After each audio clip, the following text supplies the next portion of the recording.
Hey guys, welcome to the latest episode of the 4040 Vision podcast, the ultimate sports history pod where hindsight is 4040. We're so excited to jump into today's episode, but before we do, here's a quick word from one of our sponsors.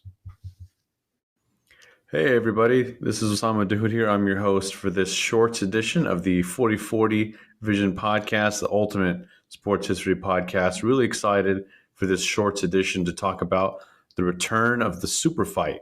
The mega ultra super fights are back with Terence Crawford versus Errol Spence Jr.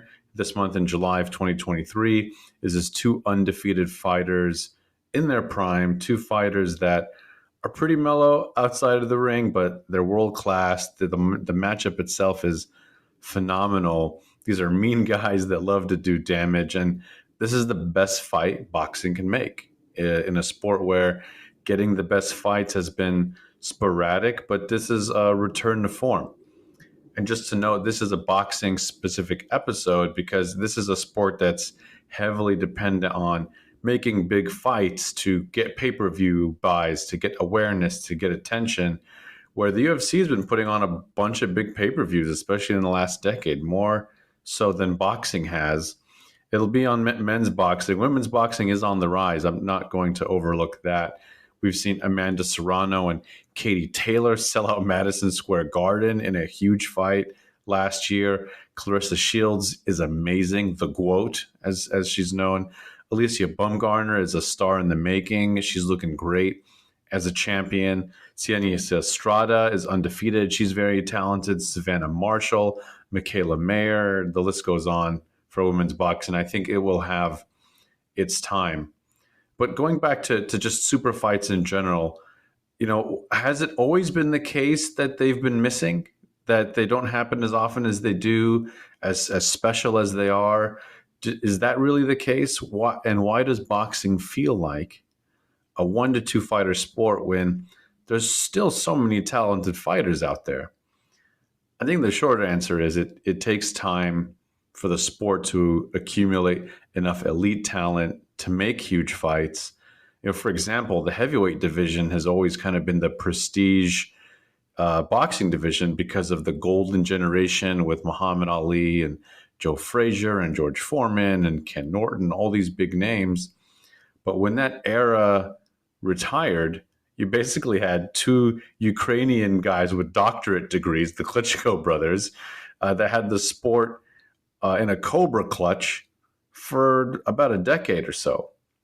So there wasn't really any huge American prospects until Deontay Wilder came along, and you had Tyson Fury, and Anthony Joshua, etc.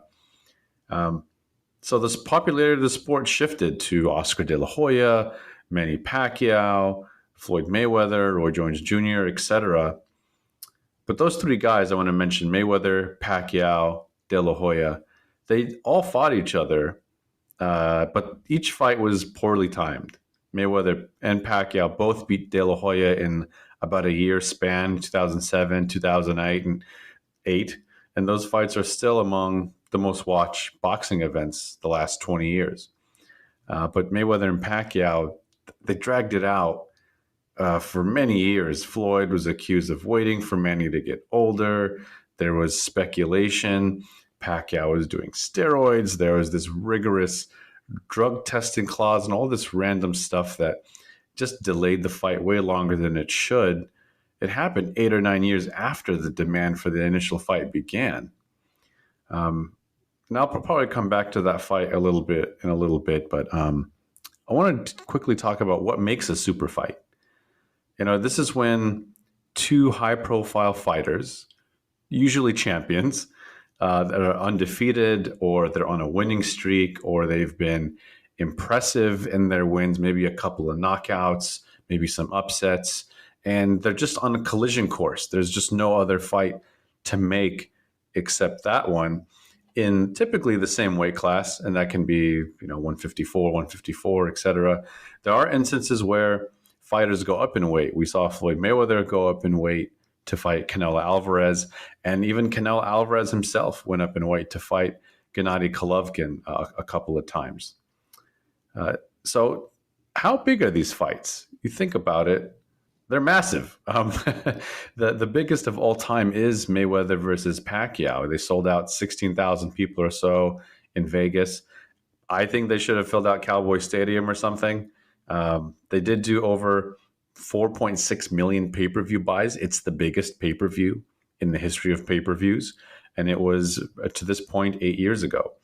Both fighters made over $100 million that night. $100 million to fight for 36 minutes. So the fight was definitely a financial success, but the fight was a defensive masterclass by Floyd. It wasn't very exciting. He barely let Pac-Man touch him at all. So we still got the fight. It just didn't really live up to the hype, but everyone made money on it. I think it was the most expensive pay-per-view at all time. I think it was $100 as well, but that's neither here nor there. You look at the frequency of these fights. How often do these usually happen? So you need like a window or a peak of some kind with a group of fighters in their primes to make these work. You know, in the 70s and 80s, we had the Four Kings, right? You had Roberto Duran, Sugar Ray Leonard, Marvin Hagler, Tommy Hearns, all beating the crap out of each other for middleweight supremacy. More recently, Canelo Alvarez has kind of been jumping weight classes between 154 and 168, which is completely insane. He's a remarkable fighter.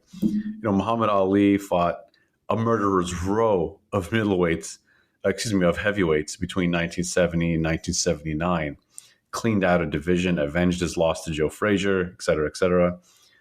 And even today, though, we do have a lightweight golden era right now with Devin Haney, Shakur Stevenson, Tank Davis, Ryan Garcia, Vasily Lomachenko, and there's also an up-and-coming Cuban Olympian, Andy Cruz, as well. So I think we're in good hands with a lot of big fights. And we've already seen Davis versus Garcia, which I'll get to in a bit. But when is it not a super fight? I think what you can do is you can still have great high-profile fights, but the resumes maybe just aren't there, or maybe it's like a comeback opportunity for a couple of guys that want to be contenders. It just needs it's just missing that one piece to be that fight that gets everyone's attention versus just those are kind of really in the know. A great example of this was just a month ago, June 2023, Josh Taylor versus Teofimo Lopez. This was a huge fight. Taylor was the undisputed middleweight champ, I think welterweight champ or something like. I get these confused. Maybe lightweight champ. Sorry, but he had won his previous fight against Jack Catterall. It was very controversial to say the least, and it really felt like a loss. It felt like some home cooking. It was in his hometown in Glasgow, Scotland. And Teofimo Lopez had lost his undisputed titles to George Kambosos about 18 months before this fight. And Lopez didn't know it at the time, but he was going through a lung issue during the fight that could have killed him. So he came up short. He had his moments, but it didn't work, and he lost. This fight was free on ESPN, and it was a huge fight. And Lopez showed a really surprising resurgence to win. He's kind of back to elite status, and he's back in the mix for big fights. And there's plenty of guys out there, as I mentioned, in this golden era for him to go after. So it's very exciting. It wasn't necessarily a super fight, but definitely a wonderful fight nonetheless for fight fans. But why haven't they happened as often? Why don't they, especially lately? So I would say one of the main reasons why a lot of boxing fights either don't get made often enough, or they're delayed, or there's some sort of roadblock that's preventing the fight from happening, is definitely the boxing promotions themselves. And this could be typically when there are two fighters from opposite promotions that are represented by opposing or competitive promotions that are trying to compromise some sort of deal. Some of the main ones out there are Top Rank, which is on ESPN. You have Matchroom Boxing, which is on DAZN. You have Premier Boxing Champions, run by Al Heyman. They're on a variety of networks. They do, I believe, Showtime, NBC, a couple places, Fox. You have Queensberry Promotions, which is Frank Warren. He manages Tyson Fury. Golden Boy, which is Oscar De La Hoya's promotion. Lou DiBella at DiBella Entertainment. So these are some of the big promotions out there.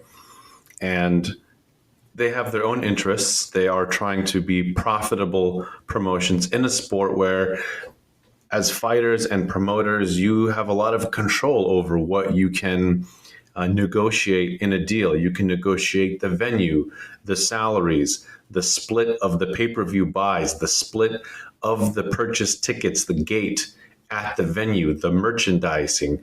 There's like a revenue sharing, rematch clauses, all kinds of things that enter a boxing negotiation. And especially when they're not the same promoter, you see a lot of delays. You see a lot of bottlenecks in the process that delay fights. Famously, Golden Boy, which represented Manny Pacquiao, and Floyd Mayweather was, I believe, at his own promotion. It might have been Mayweather Promotions by then, or Top Rank. It escapes me exactly. And there was just friction between the promotions in the split of the pay-per-view. And I mentioned earlier how there was, drug test clauses and all kinds of random stuff that pushed the fight back. Another great example is Tyson Fury, Anthony Joshua, massive, massive heavyweight fight that could happen. And what's happening is, they pick a venue. They're going to say, okay, it's happening this year. Joshua versus Fury in Saudi Arabia. It's going to be in Riyadh. And it's going to be on pay-per-view. And this is going to be the split. So, okay, that's exciting. And then word comes out that it doesn't seem like it's going to be in Saudi Arabia anymore. I think we're going to do it at Wembley in England. Okay, cool. Wembley's great. The fight's just not happening anymore. Sorry, we can't come up with a deal. Tyson Fury is going to fight. He might fight, what's his name? Derek Chisora or something instead. He's going to fight Dillian White or whatever replacement they start pondering. And that's easier to make because the promotions are friendlier. It's easier to negotiate than trying to put Matchroom, which is Eddie Hearn's promotion, with Queensberry, which is who represents Tyson Fury. So promotions are a huge bottleneck when it comes to making fights, and there's just so many interests at stake. When, as a fighter, you have to pay your manager, you have to pay the promoter, you have to pay your training staff, your nutritionist. There's so many factors into that, and there's so much money in boxing. It is unfortunate that there's a bit of splitting hairs when there's so much money out there. But this is probably the primary reason why we don't see enough fights get made. There's other factors in accusations of corruption and whatnot, but I won't put that out there. I think that promoters are number one. It is true that high-profile fights are not made often enough. I do think there's a lack of marketing with certain fighters as well. For example, next week, coincidentally, there's a fight on ESPN starring Naoya Inoue versus Stephen Fulton. Inoue is a pound-for-pound fighter. He's very exciting. Fulton is an incredible fighter. And there's also Robiesi Ramirez, who's a wonderful Cuban champion. And it's a crazy big fight. But it's in Tokyo, and it's on at 5 a.m. Eastern on a Tuesday, which is problematic for attention. I get that Inoue wants to fight in his home country, but this is a tough one for the boxing world to follow, especially in the US, which is a big market. But numbers in Asia will be great, I imagine. But this is just an example of, that's cool, but I guess this fight isn't really being made for the US. It's pretty inconvenient to get up and try and watch something like that. So there's a number of reasons why fights don't happen, marketability being just one of them. There's also a risk of, for some champions, fighting certain guys where maybe the name isn't big enough to outside of the boxing world. Maybe these guys are a legit threat at a lower cost than another fighter that'll get them the payday that they want. A great example of this is in the heavyweight division right now. Tyson Fury can fight Anthony Joshua, and he should, but the promotions aren't making it work, which is problematic. There's Alexander Usyk, who is a very crafty Ukrainian heavyweight. And that would probably not make as much money for Fury than a fight against Joshua would. So what's he doing instead? He's fighting a UFC fighter. He's fighting Francis Ngannou. So not exactly what boxing fans were hoping for. They got a novelty fight instead. And Fury's just looking at Usyk and he's like, okay, whatever, dude. I'm not, you want to fight me? It's going to be a 70-30 split. And he throws all these things out there that make it difficult to negotiate with. He just doesn't seem to want the fight. And this happens quite often in boxing, unfortunately. But nonetheless, asking the question, are super fights making a comeback? 2023, you've already seen Tank Davis versus Ryan Garcia, and that skyrocketed. It was the most watched boxing match since, get this, are you ready? Canelo versus Triple G in 2017. Canelo has fought plenty of time since then. It took 6 years to break that record. That was a hell of a fight. The first two fights, classics. I love that rivalry.